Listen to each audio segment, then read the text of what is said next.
Terima kasih Anda masih bergabung bersama kami dan kini kita masuki segmen Create Up. Menteri Badan Usaha Milik Negara Erick Thohir memastikan UMKM di Jayapura, Papua akan memperoleh akses permodalan dari Himpunan Bank Milik Negara atau Himbara. Hal tersebut disampaikan Erick setelah Presiden Joko Widodo membagikan nomor induk berusaha atau NIB kepada sejumlah pelaku usaha mikro di kawasan tersebut. Menteri Badan Usaha Milik Negara Erick Thohir memastikan UMKM di Jayapura, Papua akan memperoleh akses permodalan dari Himpunan Bank Milik Negara atau Himbara. Hal itu disampaikan Erick setelah Presiden Joko Widodo membagikan nomor induk berusaha atau NIB kepada sejumlah pelaku usaha mikro di kawasan tersebut. Erick mengatakan hingga akhir 2022 perbankan BUMN akan menyalurkan kredit usaha rakyat atau KUR sebesar Rp386 triliun. Melalui pembiayaan tersebut, Erick optimis UMKM bisa naik kelas termasuk di wilayah Papua. Papua menjadi daerah pertama di luar Pulau Jawa yang menerima NIB dari pemerintah pusat, di mana ada 2.700 sertifikat NIB yang diberikan kepala negara kepada pelaku UMKM di daerah tersebut. Sebelumnya, Presiden Jokowi mencatat dari 64 juta pelaku usaha mikro, baru 1,8 juta yang memiliki NIB. Padahal 61% perputaran ekonomi nasional digerakkan oleh UMKM. Kepala negara menjelaskan kegunaan NIB selain menjadikan pelaku UMKM menjadi pengusaha formal karena telah memiliki izin berusaha, juga dapat mengakses permodalan ke bank melalui program KUR.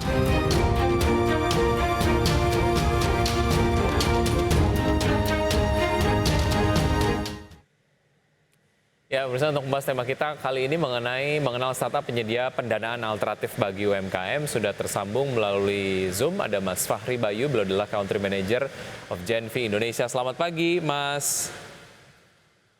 Selamat pagi, Apa Mas kabar? Wiki.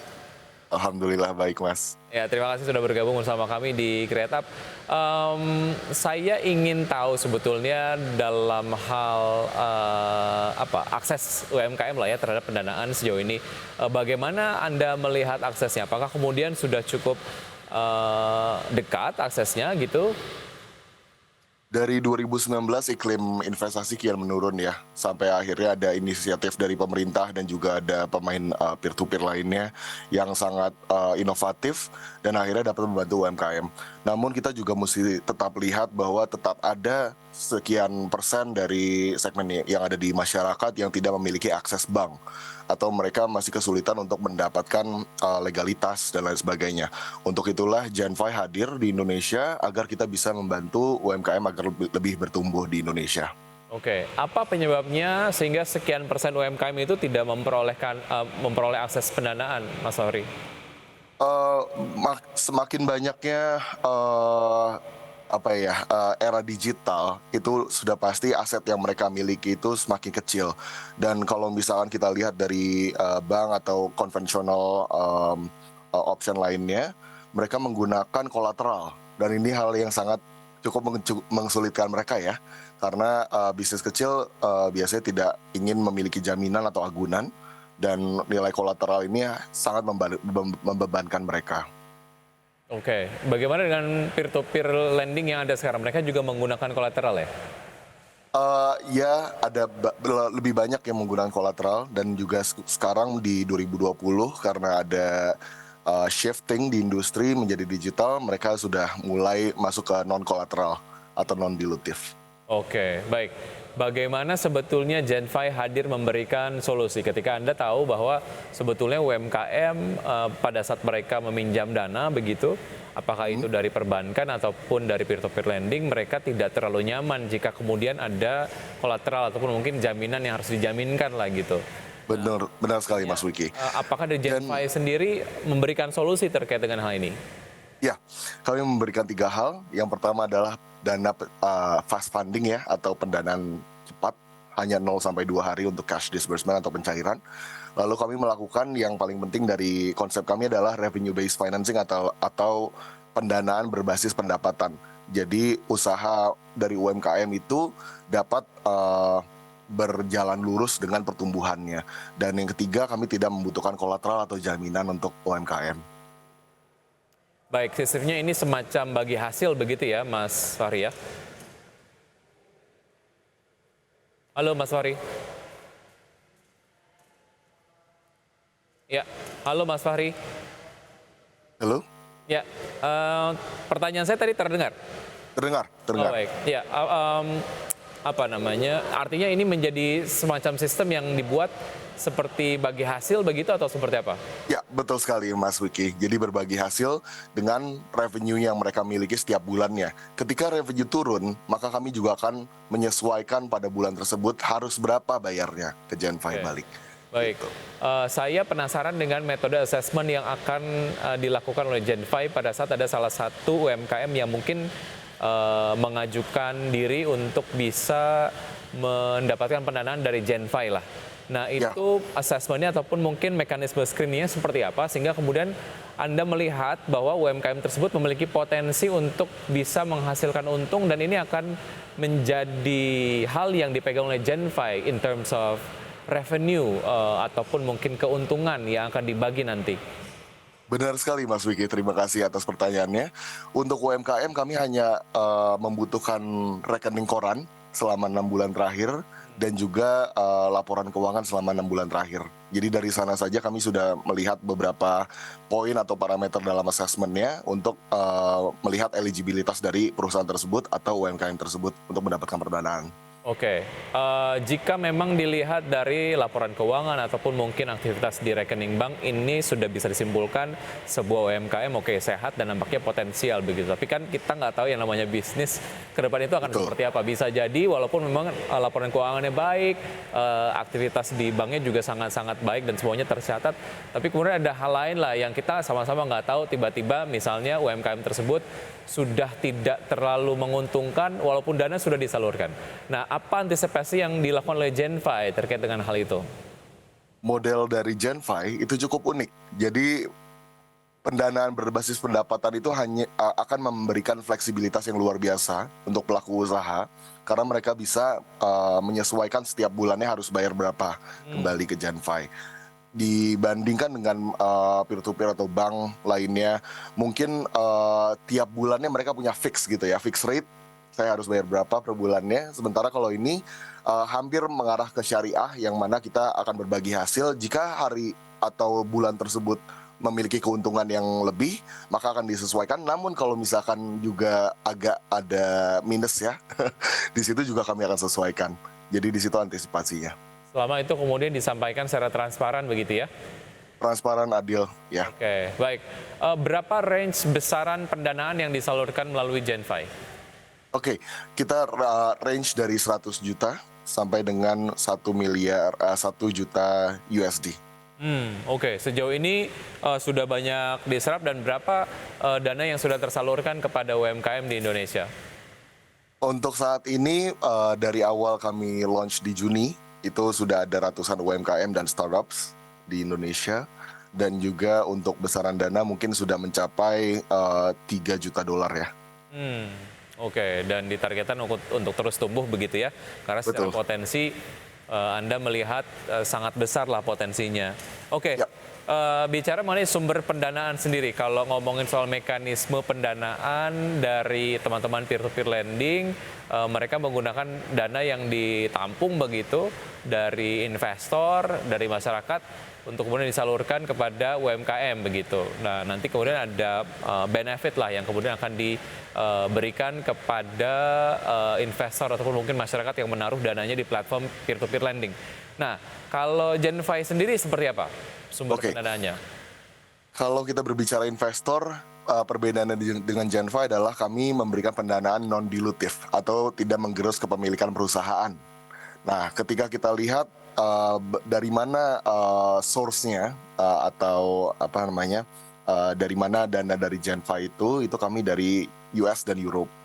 Jadi kami kumpulkan di Dari mana, Mas? Indonesia, Sorry? di USA, Amerika, dan Eropa. Lalu kami kumpulkan dana tersebut untuk menjadi sumber dana kami. Oke. Lalu kami bekerja sama dengan institusi finansial seperti bank dan juga peer-to-peer. Jadi di sini blue ocean, tidak ada persaingan yang saling tumpang tindih. Jadi kami bekerja sama dengan banyak institusi finansial. Baik, oke. Kita masih ada satu segmen Mas Sohri, kita akan lanjutkan usai jeda berikut ini dan pemirsa tetap bersama kami. Usai jeda kami akan segera kembali.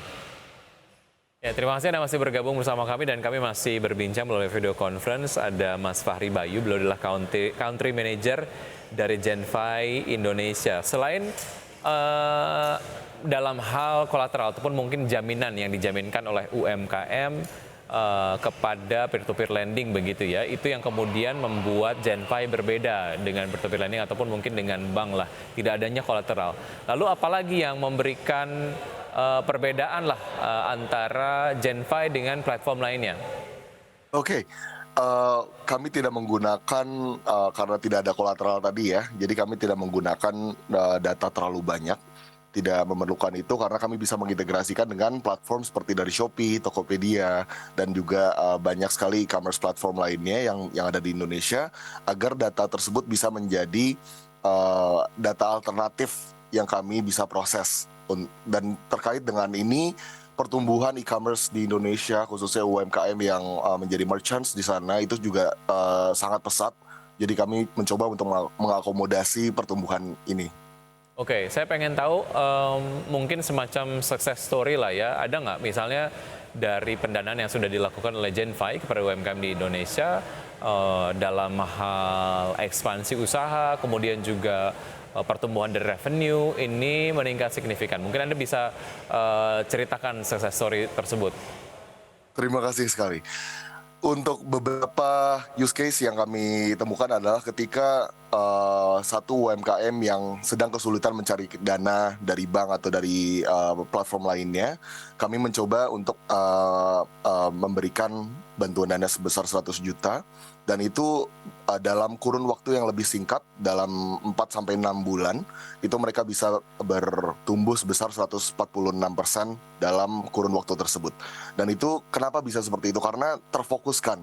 Pendanaan yang kami berikan itu hanya untuk pertumbuhan dan contohnya adalah marketing ya, pemasaran dalam digital, dalam manapun, terus ekspansi dalam bisnisnya juga sampai inventory.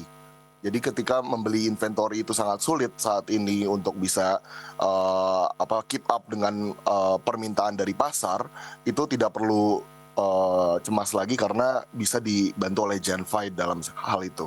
Jadi perusahaan tersebut dapat bertumbuh lebih efektif karena juga memiliki dana pertumbuhan dari Genfy. Oke, ya, dan ada semacam benefit lain lah ya yang dirasakan oleh teman-teman UMKM sendiri pada saat mendapatkan pendanaan dari Genfy.